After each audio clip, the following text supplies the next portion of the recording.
Hello नमस्कार साथियों, GK भाई कैलाशनाथ के यूट्यूब प्लेटफॉर्म पे आपका हार्दिक स्वागत एवं अभिनंदन है। अगर आप प्रतियोगी परीक्षा की तैयारी करें और आप एक बेहतरीन कंटेंट की राह में, तो ये क्लास आपके लिए रामबाण साबित होगी, क्योंकि मैं कैलाशनाथ आज आपके बीच में 29 अक्टूबर 2025 की करंट अफेयर्स एमसीक्यू क्लास लेके आई हूँ, जो आपकी आगामी परीक्षा के लिए अति महत्वपूर्ण रहेगी। तो क्लास को शुरू करने से पहले एक बार क्लास को ज़्यादा से ज़्यादा शेयर व अपने चैनल जीके भाई कैलाशनाथ यूट्यूब प्लेटफॉर्म को सब्सक्राइब कर दे, ताकि और भी आने वाली क्लासेस सबसे पहले आपको मिले। बिना देरी किए हुए आज के प्रश्न को देखते हैं।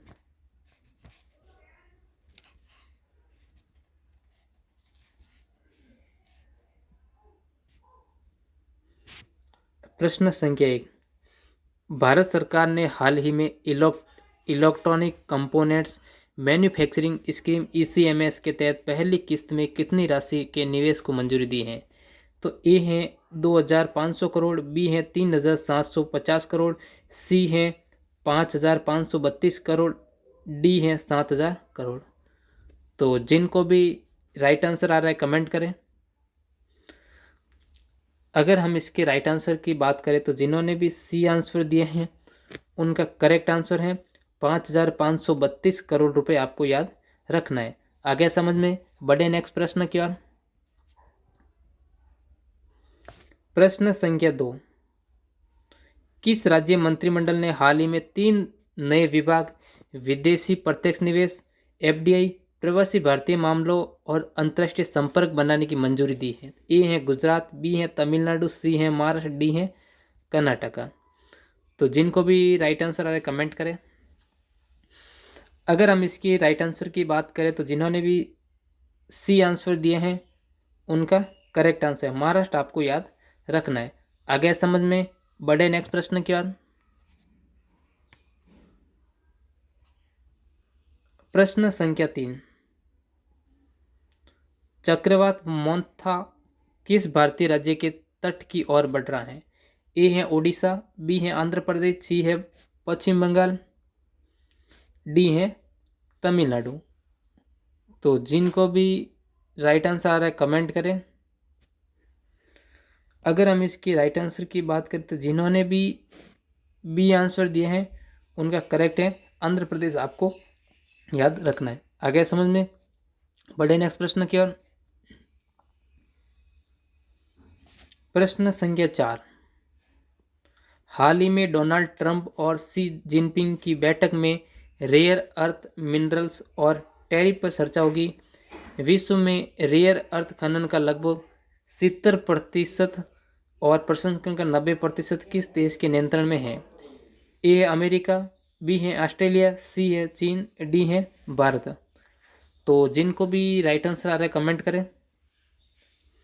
अगर हम इसके राइट आंसर की बात करें तो जिन्होंने भी सी आंसर दिए हैं उनका करेक्ट आंसर है चीन। आपको याद रखना है। आगे समझ में बढ़े नेक्स्ट प्रश्न की ओर।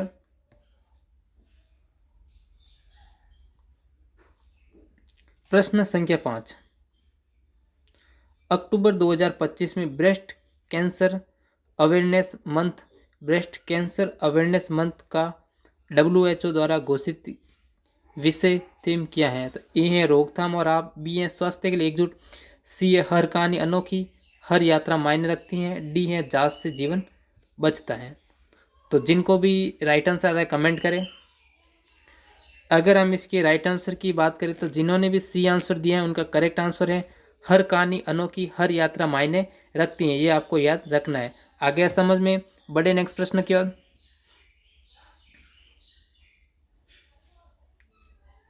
प्रश्न संख्या 6। नरेंद्र मोदी ने 26 से 28 अक्टूबर 2025 को होने वाली एशियन सम्मेलन में व्यक्तिगत रूप से हिस्सा लेने की बजाय वर्चुअल माध्यम से भाग लेने का निर्णय लिया। इसके पीछे का क्या कारण है? तो ए है स्वास्थ्य के कारण, बी है विदेश यात्रा प्रतिबंध, सी है दीपावली उत्सव के कारण, डी है सम्मेलन का प्रारंभ स्थल बदलाव। तो जिनको भी राइट आंसर है कमेंट करें। अगर हम इसके राइट आंसर की बात करें तो जिन्होंने भी सी आंसर दिए हैं उनका करेक्ट आंसर है दीपावली उत्सव के कारण। आपको याद रखना है। आगे समझ में बढ़े नेक्स्ट प्रश्न की ओर। प्रश्न संख्या 7। भारत ने 100 मिलियन स्मार्ट मीटर लगाने की योजना किस मंत्रालय क्षेत्र से जुड़ी है? ए है रक्षा, बी है शिक्षा, सी है ऊर्जा और पावर, डी है स्वास्थ्य। तो जिनको भी राइट आंसर कमेंट करें। अगर हम इसकी राइट आंसर की बात करें तो जिन्होंने भी सी आंसर दिया है उनका करेक्ट आंसर है ऊर्जा और पावर, आपको याद रखना है। आगे समझ में बढ़े नेक्स्ट प्रश्न की ओर। प्रश्न संख्या 8, रिजर्व बैंक ऑफ इंडिया ने 2025 में HR ब्लेंगर 2025 नामक ग्लोबल हैकाथॉन लॉन्च किए। इस प्रतियोगिता की थीम क्या है? तो ए है डिजिटल इंडिया साइबर सुरक्षा,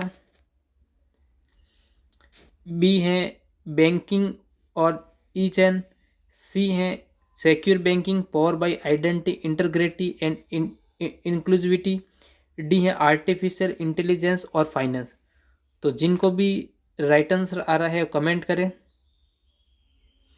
अगर हम इसकी राइट आंसर की बात करें तो जिन्होंने भी सी आंसर दिए हैं उनका करेक्ट आंसर है secure banking power bye identity, आपको याद रखना है। आगे समझ में बढ़े नेक्स्ट प्रश्न की ओर। प्रश्न संख्या 9, यूनाइटेड नेशन संयुक्त राष्ट्र की स्थापना किस वर्ष हुई थी और 2025 में वो अपने कितने वर्ष में प्रवेश कर रहा है? तो ए है 1945 80 वर्ष, बी है 1945 80 वर्ष, सी है 1950 75 वर्ष, डी है 1955 70वां वर्ष। तो जिनको भी राइट आंसर आ रहा है कमेंट करें। अगर हम इसके राइट आंसर की बात करें तो ये दोनों आपको याद रखना है, ए बी, क्योंकि 1945 80वां वर्ष आपको याद रखना है। आगे समझ में बढ़े नेक्स्ट प्रश्न क्या? प्रश्न संख्या 10, भारत ने किस देश में अपने तकनीकी मिशन को पूर्ण राजनयिक मिशन MSG में अपग्रेड किया है जो लगभग 4 वर्ष बाद हुआ है? ए है नेपाल, बी है बांग्लादेश, सी है अफगानिस्तान, डी है भूटान। तो जिनको भी राइट आंसर आ रहा है कमेंट करें। अगर हम इसके राइट आंसर की बात करें तो जिन्होंने भी सी आंसर दिए हैं उनका करेक्ट आंसर है अफगानिस्तान, आपको याद रखना है। आगे समझ में बढ़े नेक्स्ट प्रश्न क्या? तो यहाँ तक ही थे। आज हमने जो करंट अफेयर्स की जो क्लास ली है उसमें हमने पढ़े 29 अक्टूबर 2025 के जितने भी करंट अफेयर्स के प्रश्न थे वो हमने किया। आपको कमेंट बॉक्स में छापना है कि आपके कितने राइट हुए और कितने गलत हुए। क्लास कैसी लगी? बढ़िया लगी हो तो एक सुंदर सा कमेंट छापना और क्लास को ज़्यादा से ज़्यादा शेयर करना और अपने channel GK by Kailash YouTube platform को सब्सक्राइब करना ताकि और भी आने वाली क्लासेस सबसे पहले आपको मिले।